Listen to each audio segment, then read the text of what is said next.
Hello, Jeando. Hi, Kevin. In all these videos, we've been talking about the initial Alexander technique and conscious guidance and control. And at the end of every video, I always say to people if they want to book a lesson with you, to get in touch and how to get in touch. So, can we talk a little bit about how the lessons are actually constructed and how should a lesson be constructed for in order for someone to learn the initial Alexander technique and to reach a plane of conscious guidance and control? Yes, yes. Um, well, I must make the two ideas connect, which is one is how do we understand Alexander, and the second, how do I construct a lesson? And so I wanted to come. Well, I will answer your question, of course, but I wanted to come back to that. Explanation I gave last time about the fact that two actions are not separate and divisible acts in the Alexander technique. So I'm going to go back to that explanation, and then we are going to explore how I plan my lessons, how I organize lessons with students or pupils. Well, I'm always using two names. One is for pupils. Pupils are people that are having lessons with me, and they just want to see what is the initial Alexander technique. They just want to practice. And then I've got other people that are called students. Students are people that are having lessons with me and they want to know what is the Alexander technique as I see it, if you want. But more than that, these people are on a more middle or long term interaction with me because they are more or less interested in teaching what I teach. And they're interested to teach it without hands and very often on the internet as they are living in very distant countries. So that's why I have got two named pupils or students most of the time. The procedures I teach to both. There is very little thing that new pupils will, if they continue working with me, will not finish to discover. Uh, Also, another thing is that I've had a question recently by a teacher asking me if I had some pupils that were taking more than 10 lessons.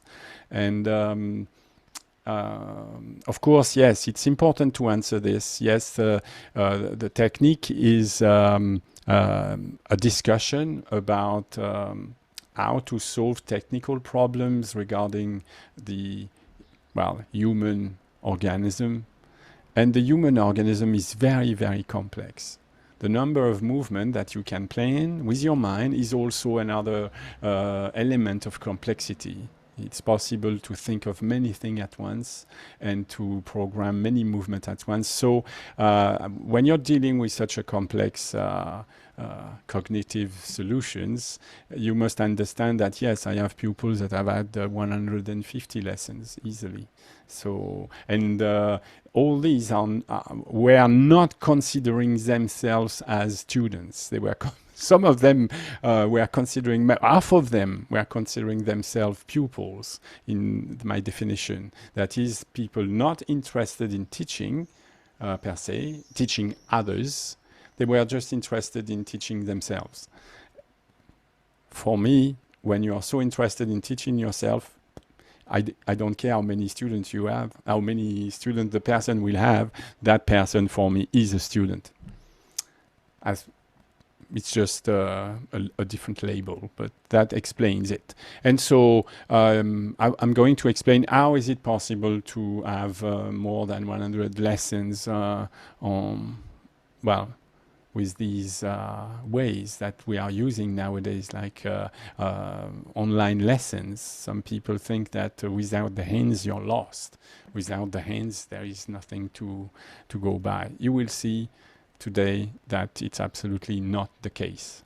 So I want to start and go back to that sentence we have already started to scratch to see what Alexander could have meant, and I will show what I think it's possible to see in this sentence. So let's start with that. So just let's repeat the sentence. He's talking, that's the first book, that's Man's Supreme Inheritance. And he's defining his lessons.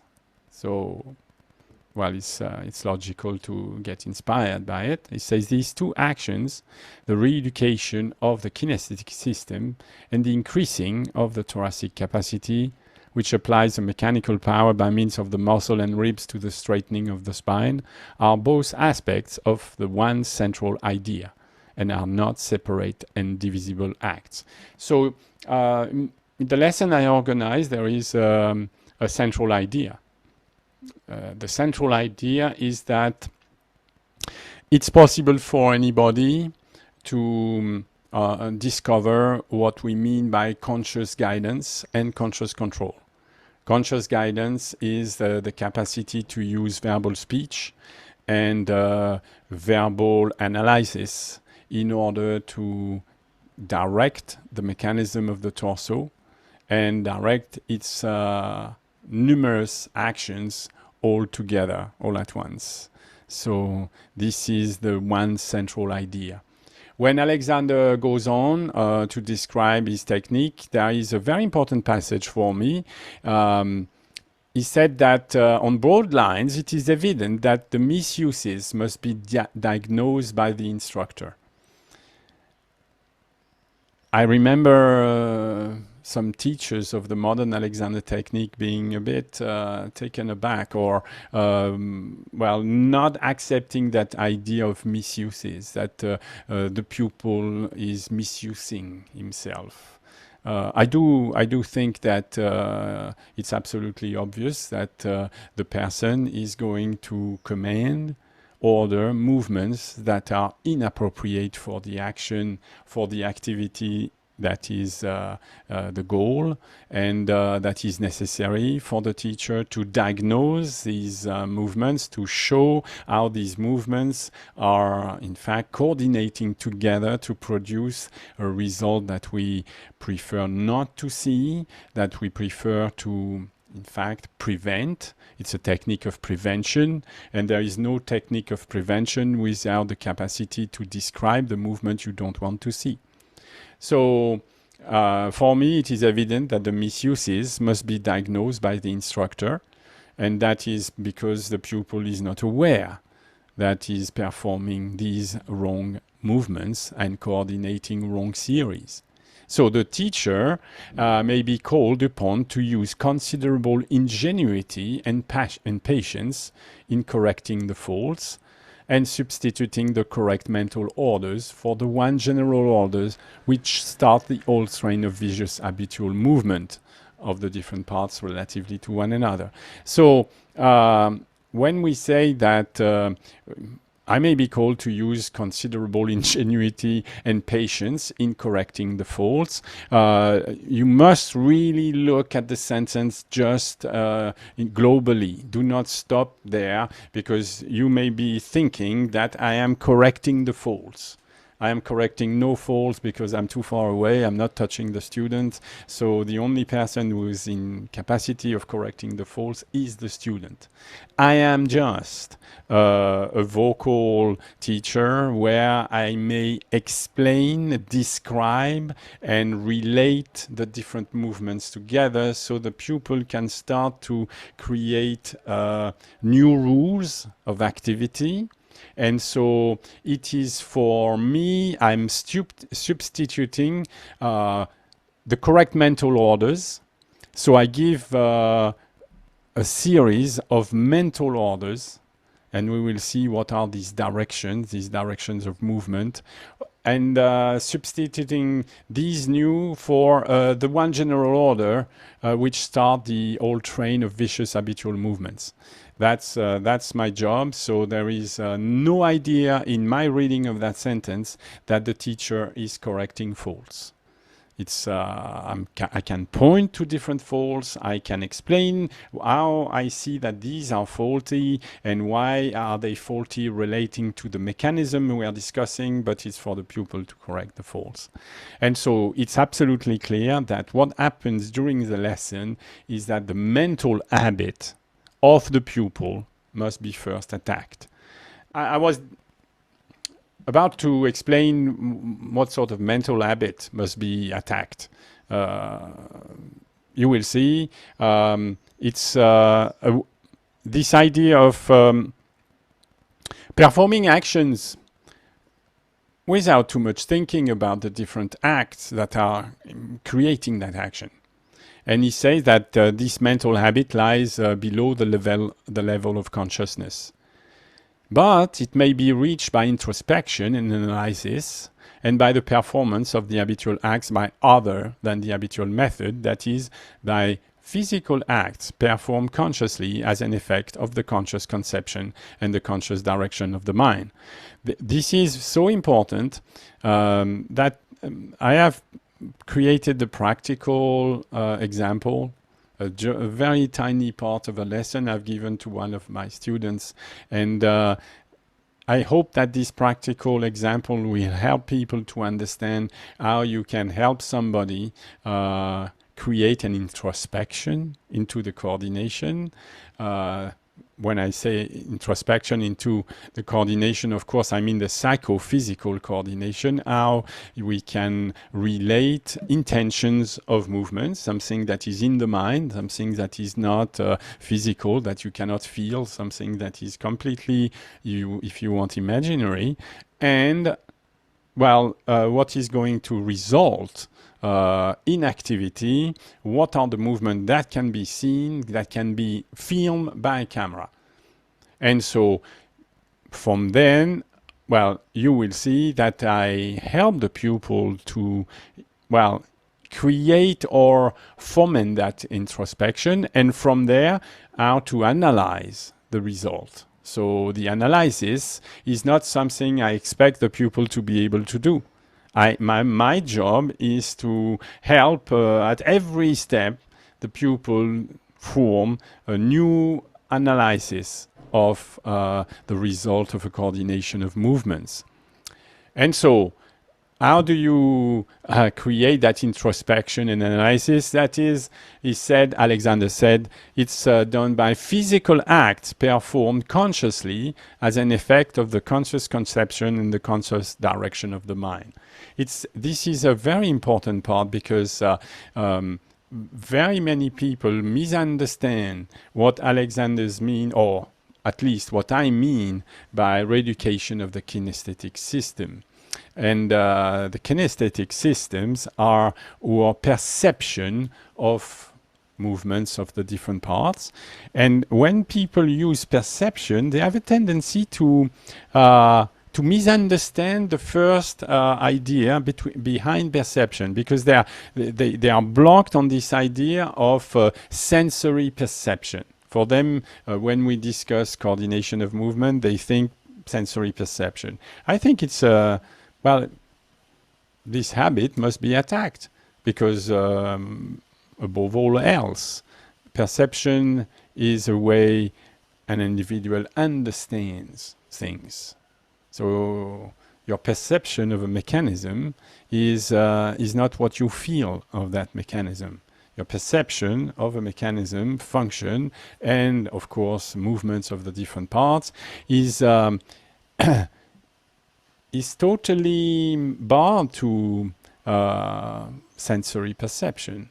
You have to understand that you must reason out the cause and effect mechanism. You have to reason out how the levers are moving, what are these movements creating, how the tissues are stretched, what is the stretch going to imply, or in terms of mechanical pulls everywhere else in the structure. This is what we want to understand.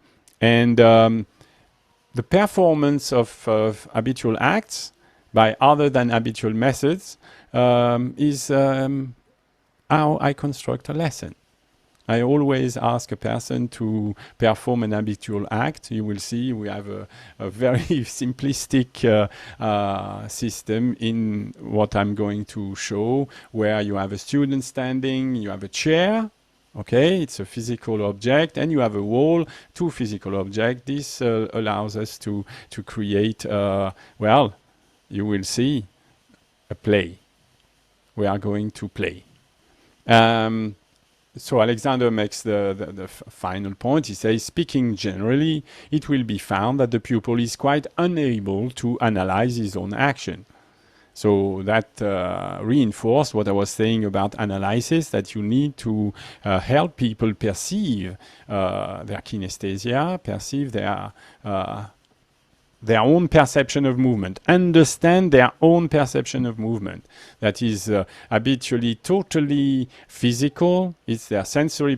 It's reduced to their sensory perception, and the job of the teacher is to expand that perception from that nucleus of sensory feelings to something completely different, which is reasoning.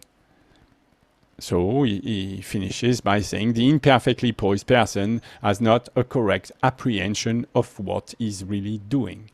And that is a law for me.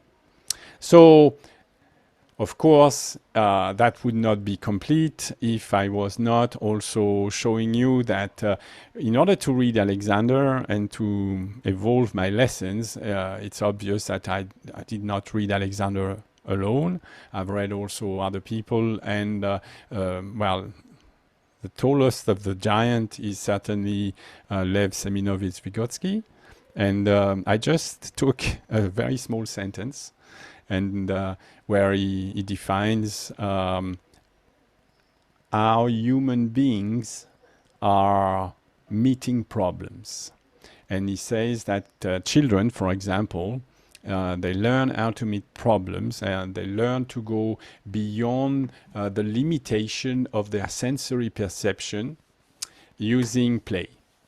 And he says that play involving an imaginary situation is in fact rule-based play.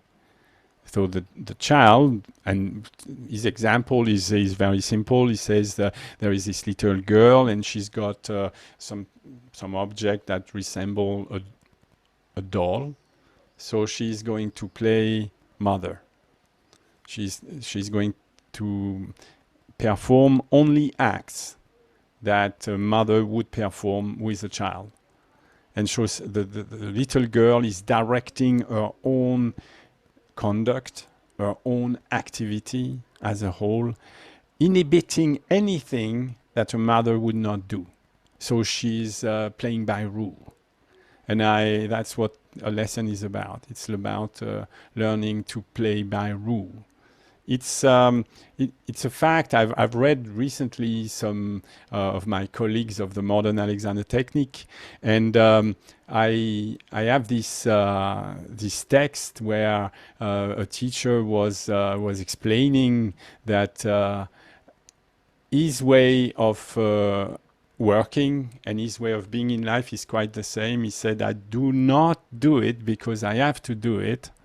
I don't know why I do it. I just do it. It's like an immediacy that you would find in saints, in spiritual people. I think that this is not an Alexander teacher exactly. This is more a spiritual leader. Like it's called Bruce Fertman, Alexander Alliance International 221, and it's about a workshop that is offering everywhere on the internet, well, where I look, 4 simple practices that will make a profound difference in how you feel. It's going to make you feel better, certainly. And so what is the contrast here is important, is to understand that I do not pretend to teach people how to feel different. Absolutely not. Kinesthetic reeducation has nothing to do with sensory perception per se. It's something completely different. It has a lot to do with play involving an imaginary situation. So I have created a form of play involving an imaginary situation so that you can understand how I view this. So you see here a person that has been called into doing one, habitual activity. I said to the person, would it be possible for you to touch the wall with your hands? The wall is within reach. It has been set, disposed in this way by myself. I have requested the pupil to stand at that distance. But I said to the person, could you play according to two rules? Not only one end, which is to reach forward for the wall, but I would like you also to see whether it could be possible to touch the wall and the chair as well at the same time. Which is when you end up touching the wall, I want to make sure that you know that you're directing the superior part of the knee back so that the back of your leg is still on the chair. So that's how the lesson starts. The person is, in fact, faced with a trial, a small trial. Can you or can you not continue to touch the chair with the knees when you touch the hands? This follows another experiment where it was seen that when the person, every single time that gentleman was reaching forward with his hands, is a strong person, you know, he's not a weakling, he's strong, he's a boxer and a very sporty person. And we discovered that when he was moving the hands forward in order to reach or in order to do anything with his hands, well, there was a tendency to see a movement of the lower leg going forward. He was, in fact, bending the ankle. He didn't really know. It's only when the chair was there that suddenly it became obvious to him that I was telling the truth, that he had a tendency to, in fact, react not only with the movement that was asked of him, but movement that were happening without him knowing it. So on this sequence, very clearly, we have two goals. And so these are the explicit rules. These are the obvious rules. They are not really interesting in terms of coordination. What the coordination and what the lesson is about discovering the hidden rules. Because they are. When a person is reaching forward with the hands, the person knows about the movement because I've told him, and he knows he's going to perform the movement, he knows when. But where Alexander is quite correct, it's and we discovered that with the fact that the lower leg was moving forward, he doesn't really know what actions he's doing in order to obtain the goal. And so when I show him this image, I see this is how you react to the stimuli. There are two of them. The rules are stimuli. You react when you are asked to touch the wall with the hands while the back of the knee are touching the chair. Absolutely simple. Yeah, and we start to observe that there are different movements that are happening inside this activity. We see that the person has a tendency, of course, to go forward with the upper torso. The shoulders are attached to the upper torso. We see that the upper torso goes forward, but we couldn't say that the upper torso is leading forward. What we see is that the middle torso is going forward faster. And in fact, the whole activity of the rest is to maintain the equilibrium where we see that the lower torso and the upper torso are moved back. And there is a retraction of the neck, a protruding abdomen. So we see the basic idea that Alexander was exposing is that no matter what we are told, no matter what we know, when we do react to a simple act, even if it combines two, of course, rules, we tend to shorten the torso, shorten the back. This is exactly it. The back is shortened. There is a very slight protruding shoulder blades. The neck is pulled back. As a result, if you trace the line, you will see that when I compare the torso front, the head is further back than the torso front. The head is pulled back. That's absolutely clear. So I want the pupil to understand that this is a habit. Responding to the commands. So the person was quite well. If I had asked the gentleman, do you think you can reach the wall and the chair at the same time? So the chair with the back of the knee, the wall with the hands. I have no doubt the person would have answered the absolute yes. I can. Yeah. So that would be true. Yet he cannot perform the two rules at the same time without shortening the back. Or so it looks. That was the idea. So The imaginary situation starts when you, in fact, refuse that outcome. When you say, don't you think it could be possible to perform the two actions that are requested without shortening the back? And how would we go about solving that? So in order to solve it, we need to describe the different movements. We need to say, yes, the rib cage is seen to rotate. The lower part of the rib cage is going forward with the idea of going forward with the hands, but the upper part of the rib cage is not. And there is something we know is that the spine is part of the rib cage, but the spine doesn't stop at the rib cage. There is a spine below the rib cage and a spine above the rib cage. Therefore, if you want to rotate something, you must understand there's going to be an impact on, well, the lower spine and an impact on the upper spine. It's impossible to, in fact, create the proper rotation if you do not allow the upper spine and the lower spine to, well, move in the correct direction. At the moment, this is not happening.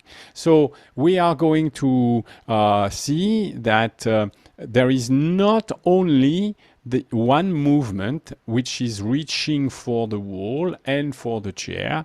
There is another one. When I say to the pupil, that's it, you've done it, you've been able to touch the wall and touch the chair at the same time, I say to the pupil, could you come back to standing? And we have a new act. Standing from a bent position. If you want, you have a bent position and you ask the person to stand.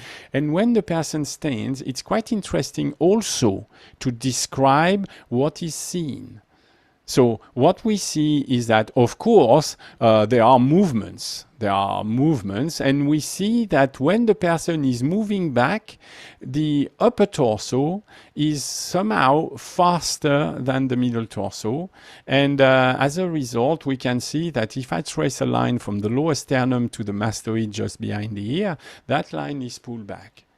That person is pulling the neck back and the head back in order to stand, while we can see here a sharp bend. So if we start to analyze the sharp bend, you must realize that when the person was leaning forward, the bend was created by an action of the rib cage, of course. I said the lower rib cage is connected with the lower spine. So we have a part of the lower spine that is arched forward. But also there is another action. It's the action of the pelvis. We see that in leaning forward, the pelvis has a certain speed. And that, when coming back, the problem is still there. It's still possible to see that the static posture, that is the end of the coordination of movement, shows a marked shortening at the lower back. So that is interesting. That is, when knowing it, starting to want to prevent these movements. Could it be possible to place the hands on the wall while keeping the knees? Exactly the same situation, but by a completely different coordination of movements. Now that we've described in words the different movements that we are, well, creating the shortening of the back, the pupil can use these intentions in reverse and discuss the idea that it could be possible to resist the need to accelerate the middle torso first, yes, direct the middle torso backward, while we would want the lower part, the lowest part of the spine, the lower sacrum, to be directed forward. And using the new rules that have been so analyzed, the person can then start creating a movement where is going to succeed, that is having the hands on the wall and the knees touching the back of the chair, yet the shortening of the back that was obvious in the first image is now much less. Yes? Of course, we are going also to analyze this movement.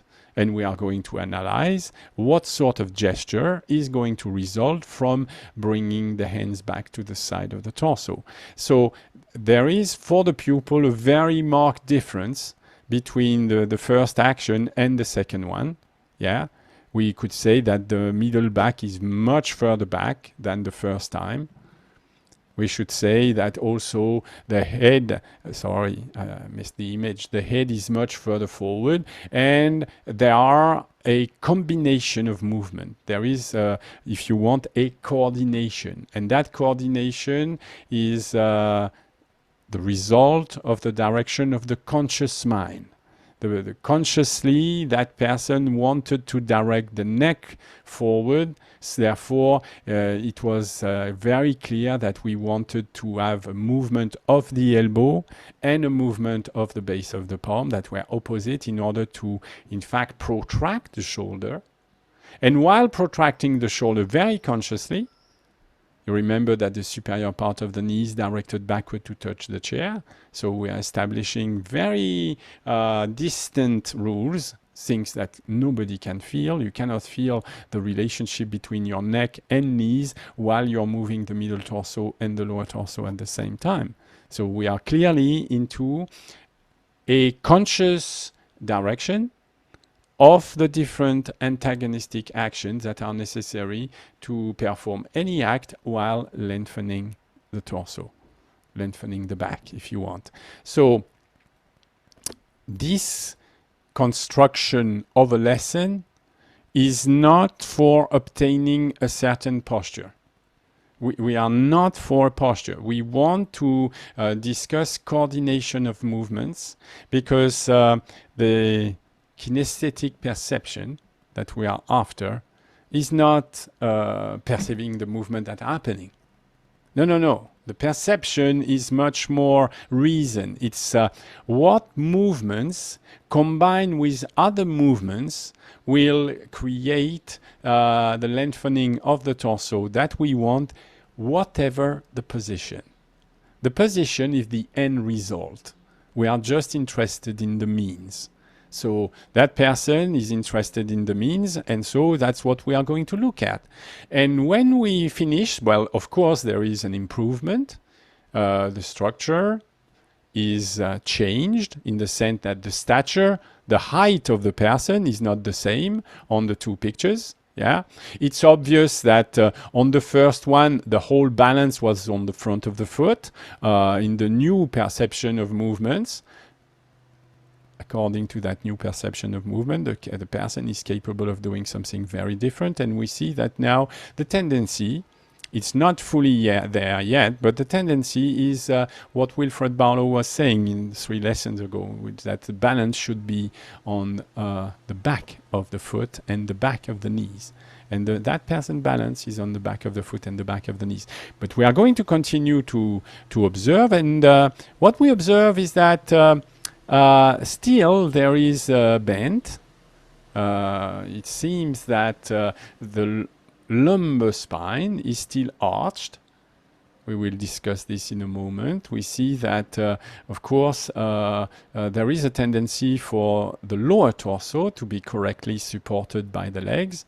Alexander does not say supported by the legs. He said the limbs and trunk helped and supported by the force of gravity. But for me, that translates that we are looking for a very clear alignment of the bony levers of the legs, pelvis, and torso. So for the moment, the lower torso seems okay, but there is something strange, is that the lower sternum is still far forward. There is a slight leaning forward, as if moving the upper torso could not be met, could not be done. This action could not be taken without another action, the lower sternum going forward with it. The lower sternum is still forward, and we see that the line from the lower sternum to the back of the ear is still inclined backward at the top. So that person is still pulling on the neck. And so it's interesting. We want to elaborate. We want to discuss what's happening. There is something obvious, is that the rib cage has been rotated well, quite nicely. So it seems that the difficulty may come from somewhere else. And there is this first image that we had, and it was clear there that the shortening of the back was not due only by having the upper torso well, not fast enough and the middle torso too fast. There was also the participation. The lengthening of the back is not just a rotation of the rib cage. There is another rotation that is going on. It's absolutely clear that when the person is, in fact, throwing the hands forward, the person is also rotating the pelvis. So we must expand what Alexander was talking about. If you remember, he said that we are increasing the thoracic capacity, which applies a mechanical power by means of the muscle and ribs to the straightening of the spine. I'm expanding it because at the moment what I'm saying is that it's not only by means of the muscle and ribs, it's also by the means of the tissues, muscle if you want, and pelvis.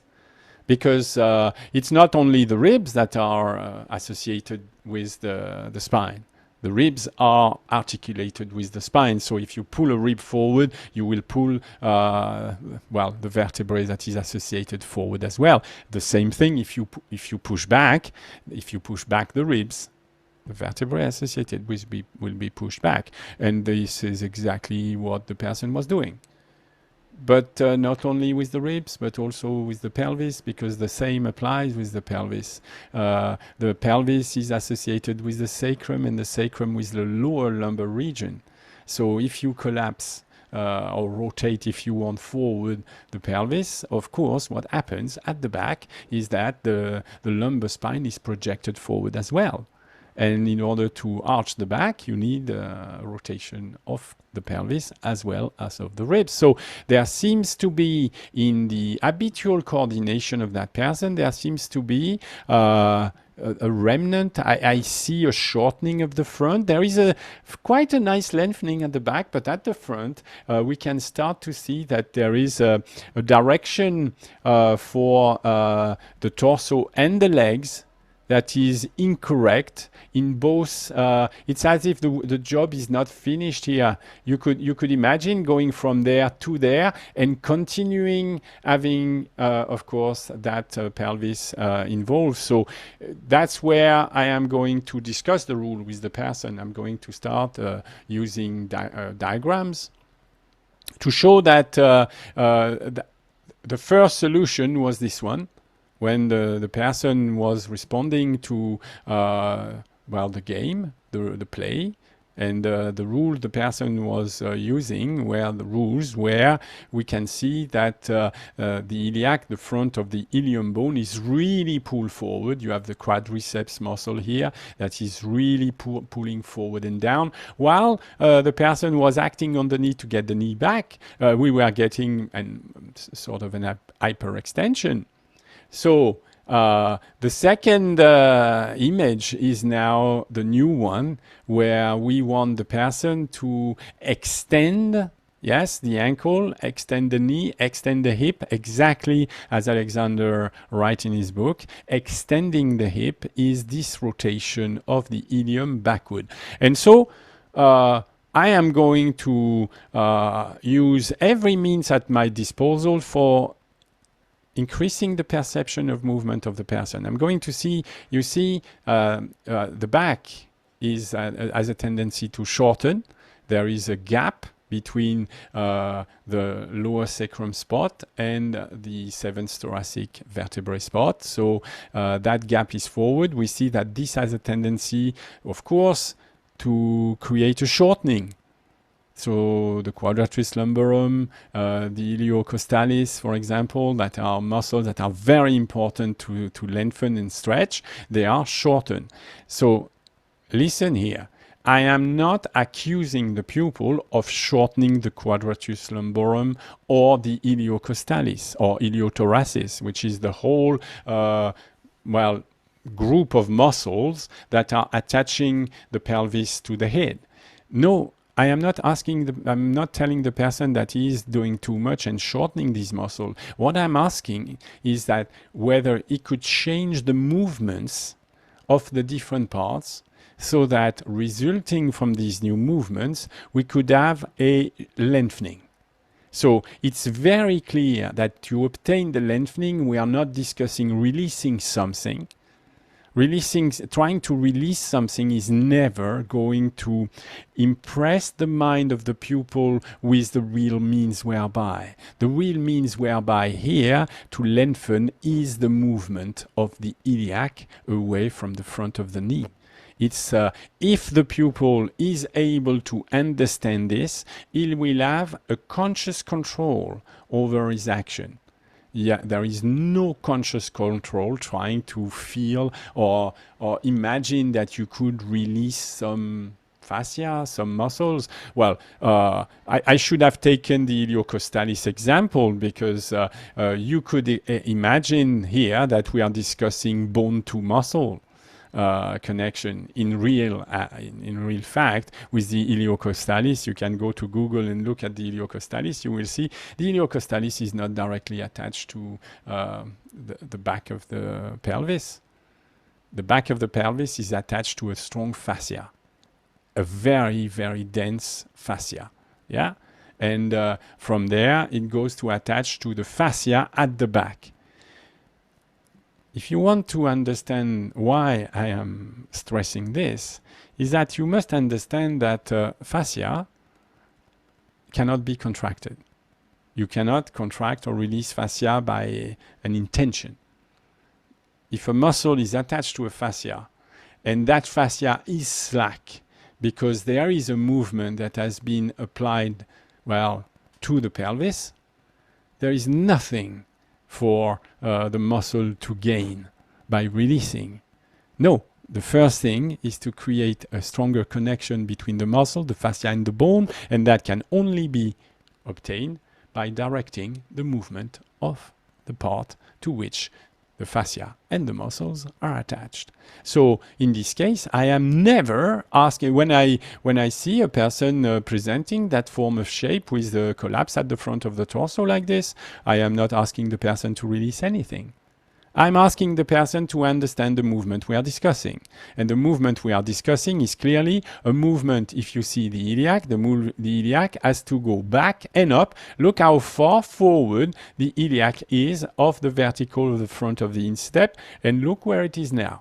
This is a very valid analysis, in the sense that it's possible for the person to represent what is the wrong movement and what is the right effect of the movement. So the person will be capable. It's very simple to measure a distance from a wall to a bony part, and to then create a movement to obtain the one we want, no matter what it feels. Because of course you must understand that when you're stretching such a massive muscle, well, at first it's going to be unpleasant.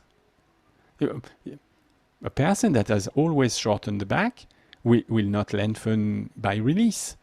No, the person will at first feel a real stretch. Well, if the fascia is a little bit, stuck, the fascia have a tendency to adhesions, and the first part of the job is really destructive, where you start to pull on the bones, make the bones go away. The parts going away from each other are going to stretch the fascia, and as soon as you stretch, if the fascia has adhesion, the fascia will start to want to slide again by breaking the adhesions, and that's not always pleasant. It's not felt as a release. It felt as a big strain. And so suddenly we will see that we obtain, you see, that's the last one. We obtain something similar but different. I want you to slowly look at the two images. This is the first and this is the second. There is a change. When the person is starting to implement that new direction of movement. So this is the direction of movement where the upper part of the torso is opposed to the middle torso with, so upper torso with lower torso opposed to middle torso. We get this image. And when we start to think, yes, that's fine, but we want also to start getting a length where it counts. So here you see the quadriceps muscle.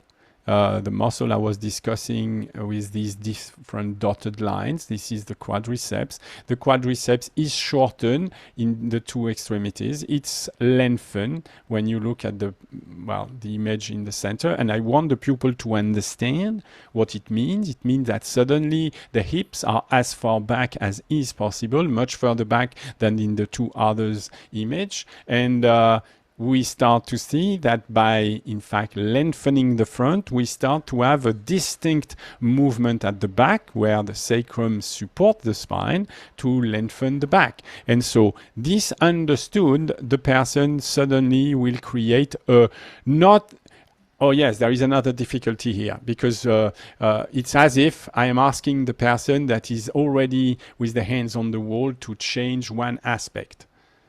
No, how to construct a lesson is to remind yourself of the whole thing, which is that we start with the hands on the side, and I ask the person to perform a simple act using the conscious direction and conscious guidance of the mind. And so we understand that suddenly by reaching forward with the hands, the person can get a much better lengthening of the back. And there is a added bonus. The consequence is to look at the abdomen.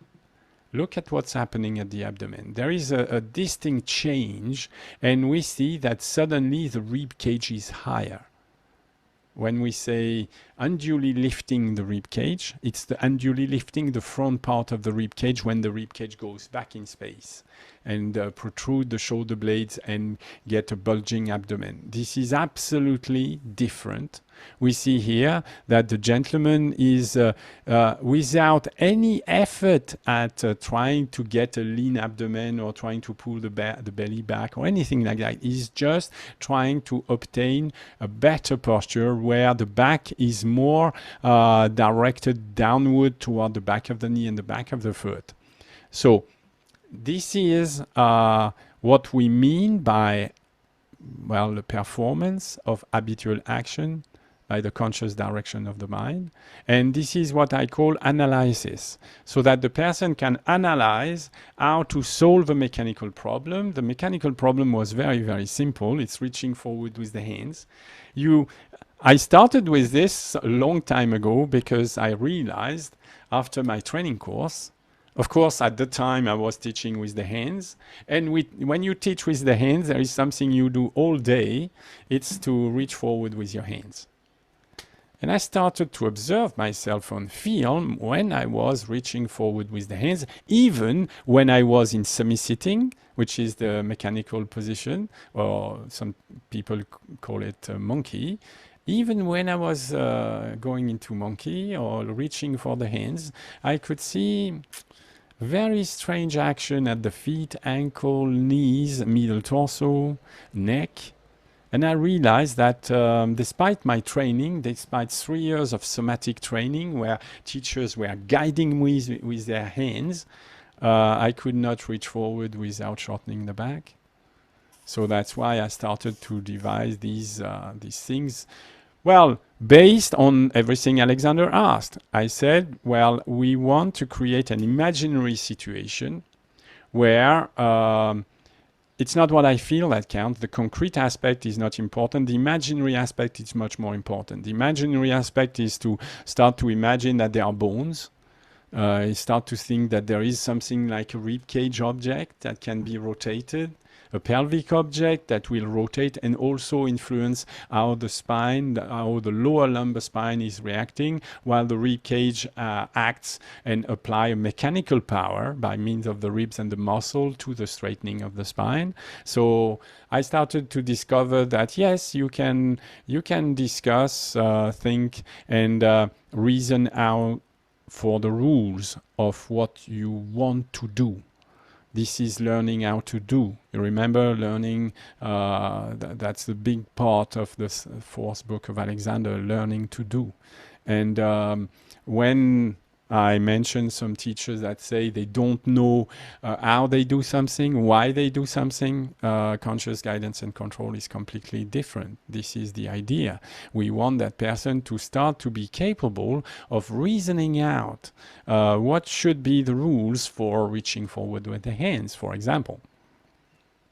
So this is how a lesson is constructed. This is just one little part of a lesson is 58 minutes. So you can imagine this is like, this will take like 10 or 20 minutes. So there is much more to do in a lesson. But every single time we are going to start observing how we react to, well, the performance of simple actions. It's not very complex to keep the knees on the chair and touch the wall. It's not. It's well within range of most of my students. And then we start to explore for hidden rules.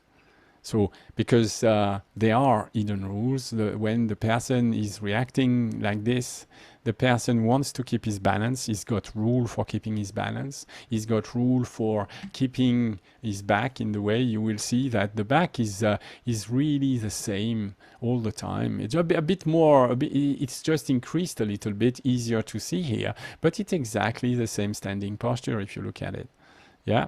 So hidden rules, and when you find the hidden rules, then you construct new one, and help the pupil to construct his rules, not mine, his rules. So and these rules are rules that are well constructed in such modular fashion that the idea is not for the person to start to accumulate all the rules until disposing of the perfect formula. There is no perfect formula.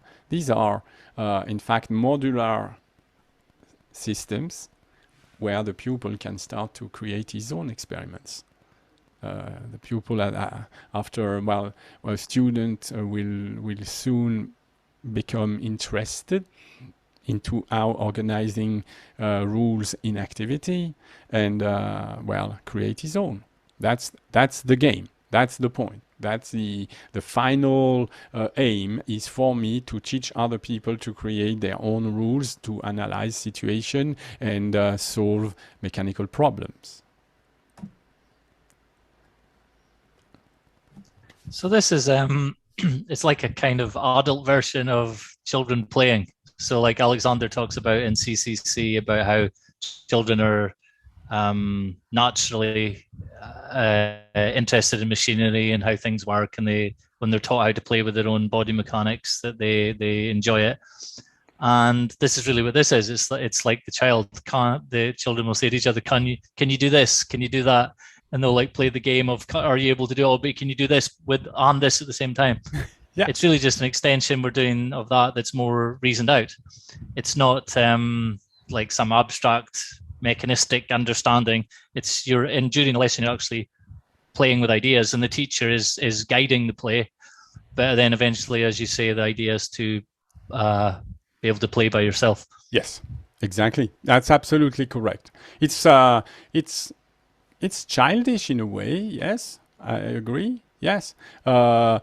Playing pretend is very, very important in this technique, where very often I have this question, I have no idea how to do what you're asking me to do. Well, first of all, I would answer that I'm not asking you to do anything. I'm asking you whether you could do something, this or that. And we have a camera filming, so we will see whether you're going in the right direction or not. We don't want you to perform absolutely correctly. It's not the point. We want you to do what comes first to mind, governed by your feelings. Where could we show on camera that you're starting to perform the coordination that you completely ignore sensorily? You have no idea how you could do it, but we can start building something. It is, let's see what you would do. I don't know what to do. Do anything.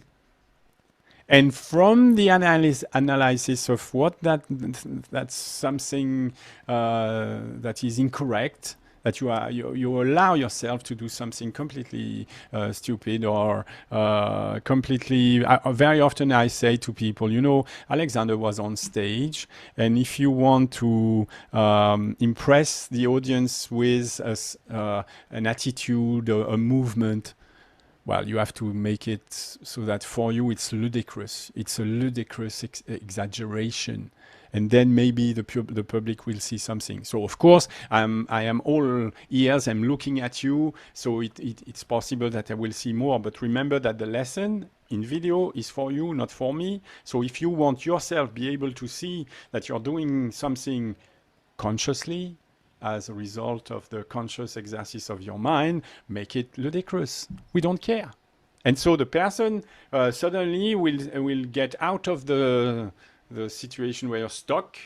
I don't know how to coordinate like this. I don't know how to reach forward without arching my back. I don't know. Well, you could try reaching forward, arching your back in the opposite way. I have no idea how to do that.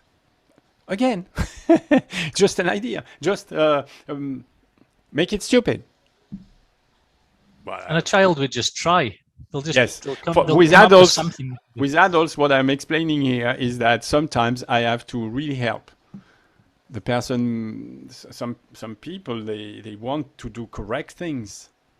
They tell me what's correct. Tell me the right thing. Say I tell you the right thing, you say I have no idea how to do it. So let's start, and we will observe on video where we want to go. And you, well, the pupil at that level already knows that there are things, some movement he can inhibit. He can decide not to do a movement. It's necessary for us to describe the movement. It's necessary for the person to experiment the movement, and I'm asking the person to experiment the wrong movement. Experiment the wrong movement. This is not what we want. Okay? You will know whether you're doing it or not, don't you? So you can do anything you want, but not the wrong movement we don't want to see. And the person will start to experiment and discover that sensory appreciation is a limiting factor. Most of the time, the person doesn't know how to do a movement or a direction of movements opposed to other direction of movements, because subconsciously the person understands that if these two movements happen at the same time, there's going to be a massive stretch and it's going to feel rather nasty. The person, especially if the person has had a lesson with the somatic Alexander technique, with the modern one, they have been told to release, which meant feel the release. They have, length is not obtained by release. It's just a very strange conception to imagine that things are so tight that releasing is going to lengthen. In fact, most often there are things that are too tight and things that are completely inactive.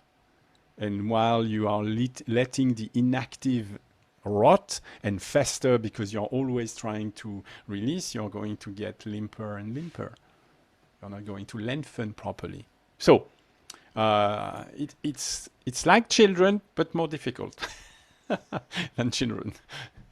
But it's okay. It's an interesting time, and I think like children play with imaginary situation is not childish at all. It's also how experimental scientists work. Yeah. They're not dealing with reality constantly. They're imagining what would happen if this. Yeah. They're setting up situations. They're simulating situations, and obviously when they use computers now, it's all simulated things. It's not real. Of course. But they're trying to get to the real thing through simulating imaginary situations.